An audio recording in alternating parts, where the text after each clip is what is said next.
Hello, songwriters. Today is exciting because I'm going to talk about probably the most important thing I ever talk about with songwriters, and that is song premise. The artists I work with have been saying to me, "You could talk about song premise all day," and maybe that's true. Definitely going to talk about it for the next 8 minutes or so.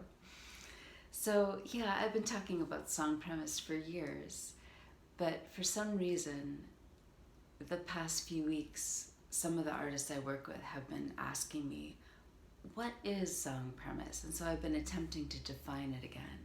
There's a few ways I like to define it. I like to just refer to it as the crux of the matter. What the heck is driving you to write to begin with?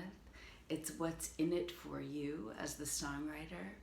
My new favorite definition is to say that it's the second reason to write a song. What I mean by that is, at this point, we all want to write songs, right? We know we want to write songs. We want to sit down, we want to write a song. And that is a beautiful reason to write a song. What truly is more beautiful than that creative imperative, that desire to bring to existence something that does not yet exist? But the important point here is that that's not enough to write a song. You need a second reason also, something else driving you to the page. And it's that second reason, that urgency, that thing you must utter at all cost. That is your song premise. So easier said than done. And because it's so much easier said than done, I want to go through a couple explorations here that might make it a little bit easier for you to locate and harness your song premises. 3 concepts around song premise. First up, your song premise is not the right answer. And what I mean by that is we all have a lot of ideas about the kinds of songs we should be writing. We all have a lot of ideals, big, lofty ideals, beautiful, beautiful ideals. We want our songs to be clever, or we want our songs to be relevant, or we want our songs to have social impact, or to be emotionally astute. These are great goals. But the point is, they are not the starting points of a creative process. And if you begin with, I want my song to be emotionally astute, you're going to be stifled. It's the end. It's the end of a songwriting process. It is not the beginning of anything. We've got to find a way to sort of thank our ideals and check them at the door, and then go and search for something quite opposite to them. It's actually that thing that's the wrong answer. It's that thing inside you that you're like, oh God, no, I can't write about that. That's too weird, or that's too personal, or it's just not relevant. No one's gonna care about that. Or, oh, I'm a little embarrassed about that. It's that stuff that you immediately dismiss. We have this way of just out of the gate discrediting the stuff that's actually our content, our stuff that the world most needs.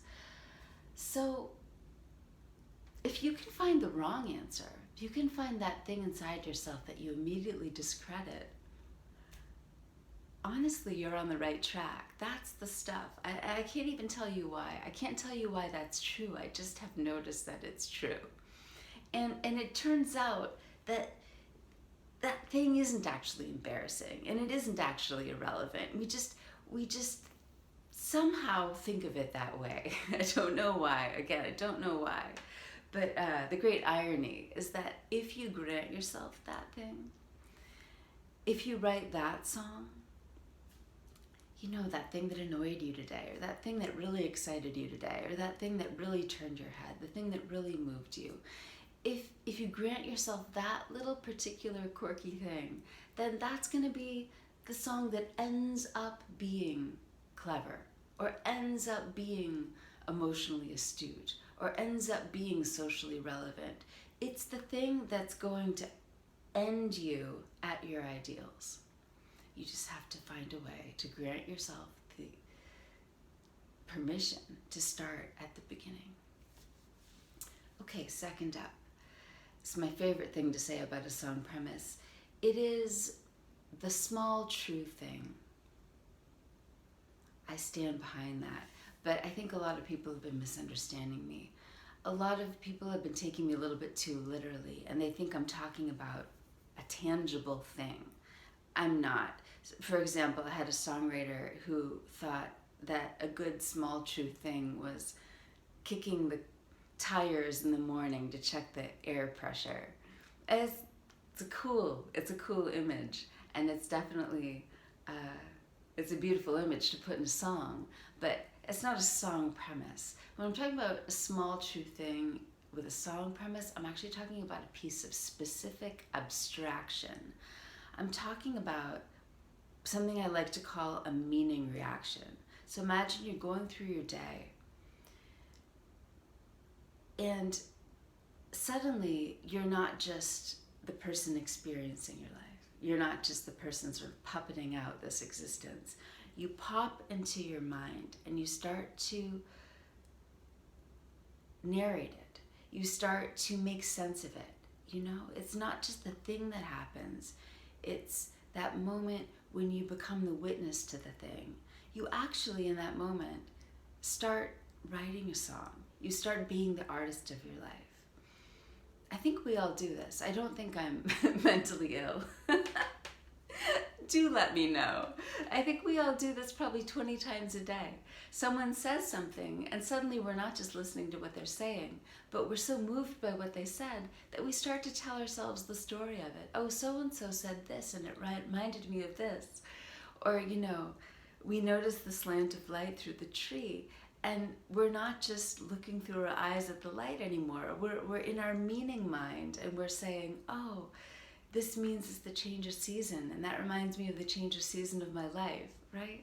So the point is, we do this anyway. We're songwriters anyway. We just have to notice not just the slant of light, but the meaning reaction we're having to the slant of light. And then we have to actively participate in that. That's the small true thing. It's that little bit of meaning reaction that you begin to have, and then you participate in it. Okay, third up. This is sort of a warning. Your song premise is not the intense emotion.